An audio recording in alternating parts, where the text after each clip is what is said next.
Hello, everyone. We are very happy to participate in the Financial Inclusion Week this year. We are going to present the findings of our research named Using Machine Learning Approach to Predict the State of Financial Inclusion in Latin American Countries with a Gender Perspective. My name is Alicia Galindo Manrique, and along with my colleague Jesús, Tellez, Gaytan, we are going to introduce, we are going to present the findings of our study.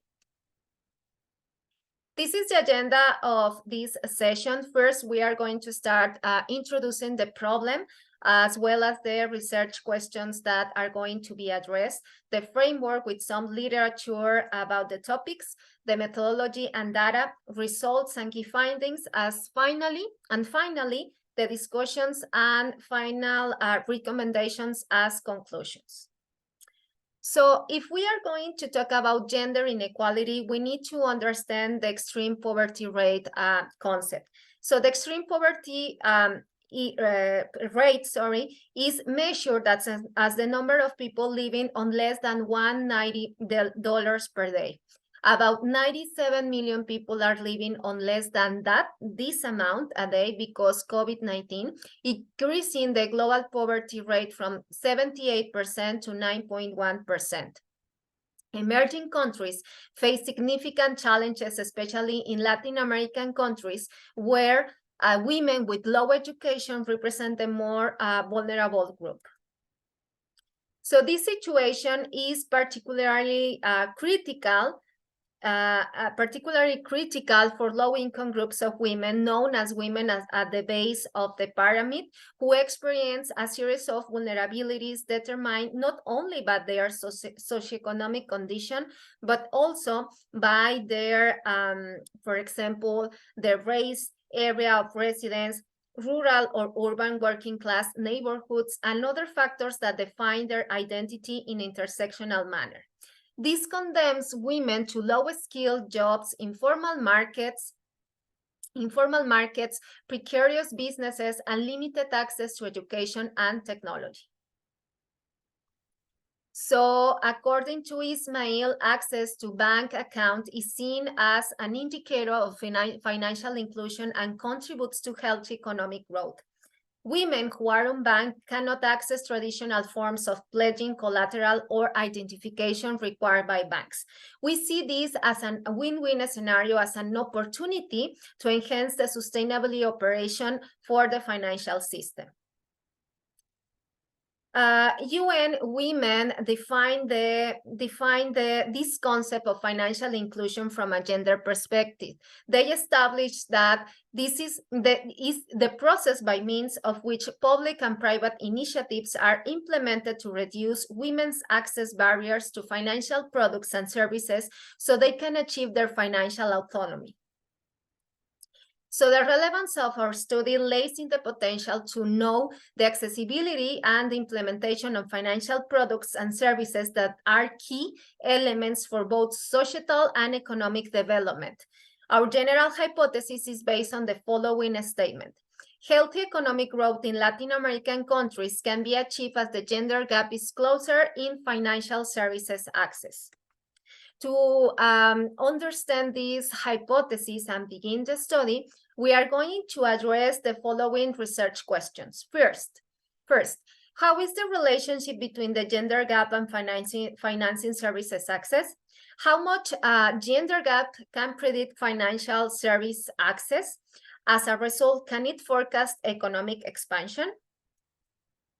So the objective of this study is twofold. First, we are going to analyze the relationship between the gender gap and private credit in Latin American countries. And second, to have a deep understanding about the condition in Latin American countries, we examine the interaction between women's financial access and economic growth.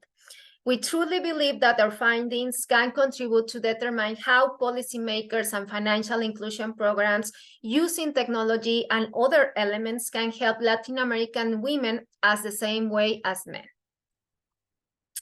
So to understand the framework and some literature around these concepts, we first need to understand the information asymmetry theory that established that established that it's a problem between two parts. One part with less information than the others that creates these imbalances in the market, inefficiencies in the market that leads to influence the decision making.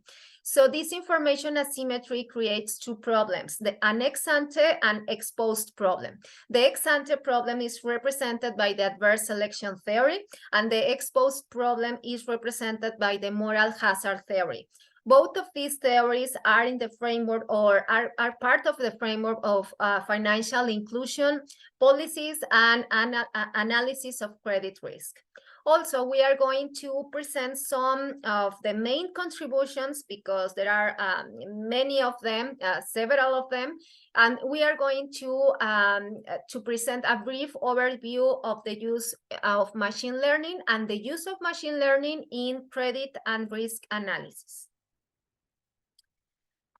So first, for the adverse selection theory, we need to understand that this is a problem that happens before the signing of a contract between the borrower and the lender, because one of them will have more information than the other. So the contribution, for example, or Arkelov established that the presence of this information asymmetry causes adverse selection.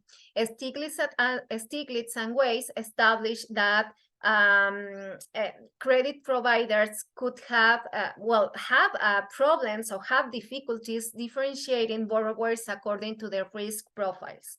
And also, Eaton and Gersovitz established that people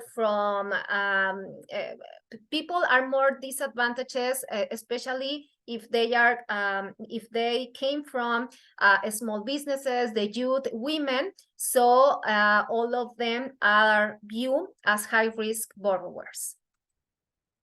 For the moral hazard theory, this problem arises due to the inability of agents to be able to observe the actions of other agents.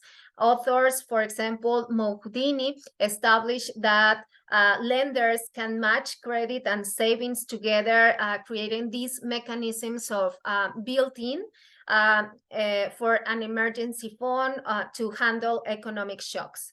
And other authors, for example, Berhanu established that the dependence of the moral behavior of others limits the borrower due to limited information of the returns of the project. From the brief overview of machine learning, we can highlight the work of Denas and Garswap, and they established that the most common machine learning techniques for credit risk evaluation and bankruptcy prediction are discriminant analysis, logistic regression, neural networks, and evolutionary computing. Malang and Denver, they established that using logistic regression, they discovered that financial inclusion is driven by factors such as age, education, level, income, race, gender, and marital status for Southern of Africa. The uses of machine learning in credit can be studied or is being studied by Brendan, for example, and Nayoni and Marcella, and they established that some machine learning techniques with these models that better fit the data is, for example, the technique of lasso with 80% approximately, then the random forest with 78%, the support vector machine with 75%, and the logic model with 76%. So Cho established also that it is possible to achieve 95% of accuracy using machine learning compared to the use of pure financial factors. So this is the methodology that we follow. First, we gather the original values and the percentage changes between the countries across the time span. And to robust our model, we performed a panel data regression with fixed effect models and a random effect models. And also, we are going to try to understand what is happening with the gender inequality, the gender gap, through the credit, the private credit as a provider or as a variable that can enhance to close the gap. So we have categorical transformation of variables, and that's why we use the logistic panel data. So I want to here, make a side comment from this slide. And here a question that my colleague and I ask each other is, why is so important a logistic regression within machine learning technique? And the answer is, it is a classification type model highly used in credit risk analysis to estimate the probability of default. The logic model allows the response or the dependent variable to be categorical type variable. In this sense, the response variable could be 0 when default or 1 when not default. The response variable is being classified as 1 or 0. So the logic model applied to credit analysis allows to estimate the probability or chance of default occurrence given a set of regressors. Another relevant issue or relevant question that we ask each other is, why the logic model? Well, it allows to estimate the probability of occurrence or the increasing or decreasing probability of occurrence when the dependent variables responds to a set of regressors. In that sense, we want to predict the probability that the dependent variables will increase or decrease when also the independent variables increases or decreases. So for the data, we use annual data from the United Nations Development Program and the IMF, the International Monetary Fund. We use 20 Latin American and Caribbean countries, and we group these countries by high, upper middle, and low middle income. The time span is from 2000 to 2021. For the dependent variable, we use the private credit by deposit money banks to GDP. And for the independent variables, we use the Gender Development Index and the Gender Inequality Index. In this map, you can see the country classification as you can see in this table, we have four countries in the high income level, represented by Chile, Panama, Trinidad, and Uruguay. And we have also 4 lower middle in the income level, represented by Bolivia, Honduras, Nicaragua, and El Salvador, 12 of the countries are located in the upper middle income level.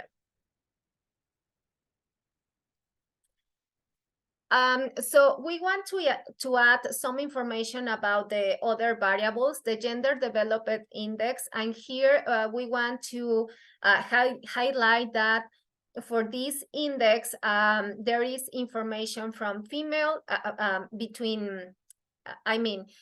it's information from a gender perspective, a female and male. And there are 3 dimensions by gender, for example, long and healthy life, knowledge, and standard of living. And all of these 3 dimensions have indicators that are part of the index as a score. For the Gender Inequality Index, we have 3 dimensions: health, empowerment, and labor market. And as you can see, some of the indicators are, for example, maternal mortality ratio, female and male population with at least secondary education. And another one from labor market is female and male labor force participation rates. In this map, we can see the gender inequality index by 2020, and this index covers the three dimensions, as I said before: reproductive health, empowerment, and economic status. And scores are between 0 and 1, and higher values indicate higher inequalities. You can see also in this table some of a sample of countries are being selected here. For example, we can see here that Colombia, Venezuela have a greater scores in gender inequality index, and countries such as Mexico, Brazil, and Peru have lower score. Next, we are going to present the results from both of the models, the panel data and the logistic regression. And first, we want to show in these graphics, this is the GDP per capita, and the black square belongs to Mexico. And this figure shows the evolution of the GDP per capita by country across time. We can see in all the squares represented by countries that the GDP is increasing over time. The gender inequality index is depicted in this figure. We can see, for example, countries with higher index score, for example, Guatemala, Panama, and, for example, Colombia with higher scores. And we can see here across years, across time, how the gender inequality index is decreasing over the time span. So this is, here are the results for the panel data estimation. And as summary, the fixed effects model states that, well, we compute both effects from the panel data estimation, fixed effects and random effects. And to understand what does it mean, yes, of course, what does it mean in each of these models? We can see that fixed models, or we can understand that fixed model effects states that, well, it doesn't matter the country to which you belong, it will not create an influence in the response of the dependent variables. In the random effect model, well, this model states that, yes, it does matter. It doesn't matter the country to which you belong, because it will influence the response of the variable. In our case, even the 20 countries belong to the same region. We need to understand that there are differences across countries, and these differences are very important to consider in the influence of the GDP per capita on private credit. The results show that as a whole, GDP per capita influences on private credit, or private credit on GDP per capita, but we need to understand that for policy purposes, each country may respond different.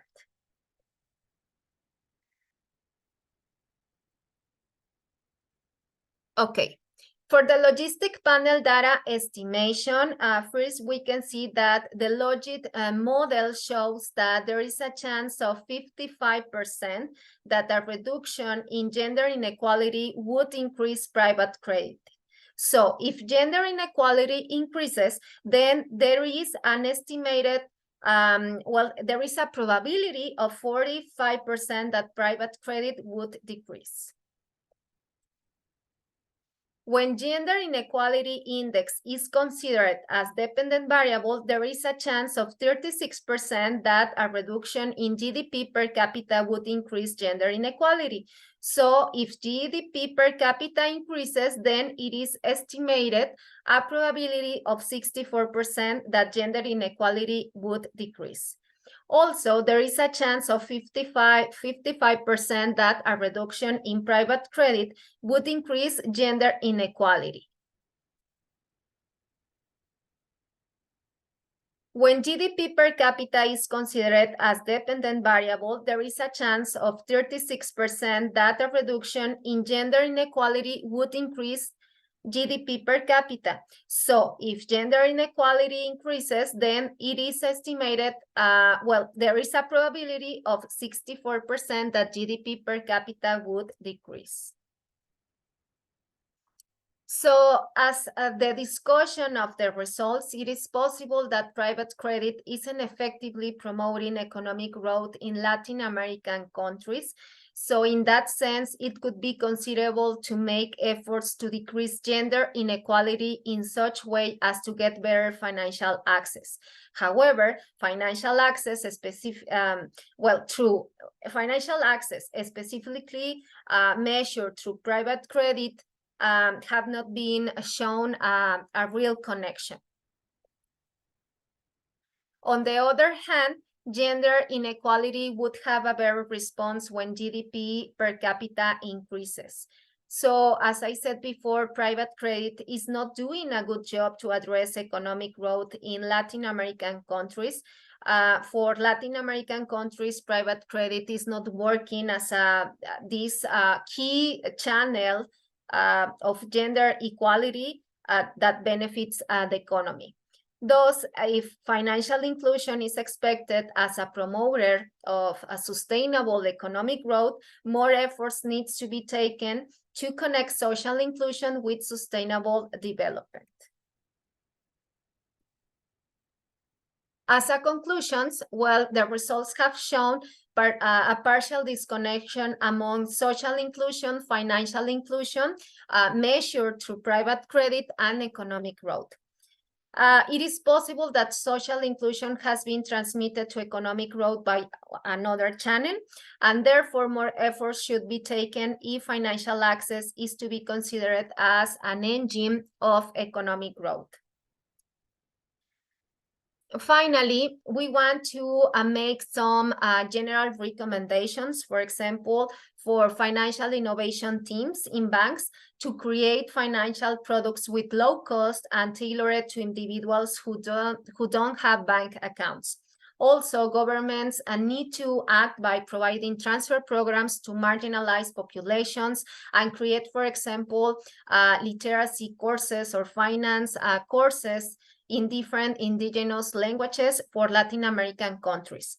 Governments need to create family-friendly labor market policies that lead to higher labor force attachment and salaries for women. We believe that our research contributes to the gender gap, literature for Latin American emerging countries. Finally, here are some of the references that we use in this research work. And this is our contact information. Thank you very much for your time. And for further questions, please, we will be happy to help you. And thank you very much for your time.